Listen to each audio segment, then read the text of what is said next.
बंधू आणि भगिनींनो नमस्कार। भारतीय जनता पक्षामध्ये प्रवेश केल्यानंतर आणि राज्यसभेवर माझी बिनविरोध निवड झाल्यानंतर काल मी प्रथमच नांदेड शहरामध्ये माझं आगमन झालं असताना आपण हजारोच्या संख्येने त्या ठिकाणी माझ्या स्वागतासाठी उपस्थित राहिल्याबद्दल मी तुमचे मनपूर्वक आभार मानतो। माझ्यासाठी हा अतिशय दुर्मिळ प्रसंग होता। लोकांची साथ, लोकांचं प्रेम आणि आपला उत्साह पाहून माझं मन भरून आलं होतं। आपल्या स्वागताने मी भारावून गेलेलो आहे।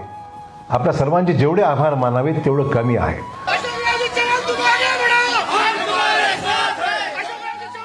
काल विमानतळावर संपूर्ण नांदेड जिल्ह्यातून सर्व जाती जमातीचे हजारो नागरिक उपस्थित होते। त्या डॉक्टर शंकरराव चव्हाण साहेबांना मानणारी मागच्या पिढीतील वडीलधारी मंडळी होती। भाजपचे नेते, पदाधिकारी, कार्यकर्ते होते। माझ्यावर प्रेम करणारे माझे जुने सहकारी होते। रस्त्यात ठिकठिकाणी शेकडो कार्यकर्ते मला शुभेच्छा देण्यासाठी 2-2 तास वाट बघत होते।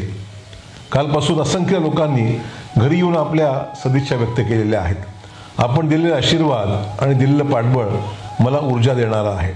मित्रांनो, लोकांचं प्रेम आणि पाठिंबा हीच राजकारणातली सर्वात मोठी ताकद व सर्वात मोठी संपत्ती असते। मी स्वतःला नशीबवान मानतो की चांगल्या काळात आणि अगदी अडचणीच्या काळातही आपल्या सर्वांचं समर्थन मला मिळत राहिलेलं आहे। आज जे काही करण्याची संधी मला मिळाली आणि मिळत आहे ती केवळ आईवडिलांचे संस्कार आणि जनतेच्या आशीर्वादामुळेच आहे। आपल्या सर्वांना माहीत आहे, मी आयुष्यभर मतांचं नव्हे तर विकासाचं राजकारण केलेलं आहे।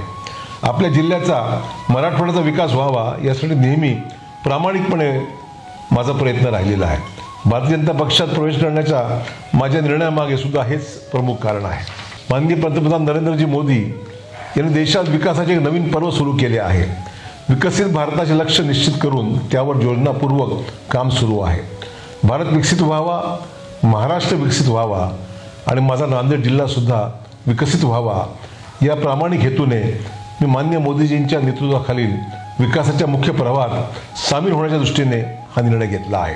मित्रांनो, आदरणीय पंतप्रधान नरेंद्र मोदीजी यांचा सबका साथ, सबका विकास, सबका विश्वास हा नारा हा अतिशय महत्त्वाचा आहे आणि आपल्या सर्वांना एक ऊर्जा देणारा आहे। आपण मागील 38 वर्ष माझ्या कामाची पद्धत पाहत आलेला आहात। मी सुद्धा आजवर नेहमीच या धोरणानुसार काम केलेलं आहे। पुढील काळात सुद्धा माननीय मोदीजींच्या नारा हेच ब्रीदवाक्य मानून मी काम करत निश्चित राहील।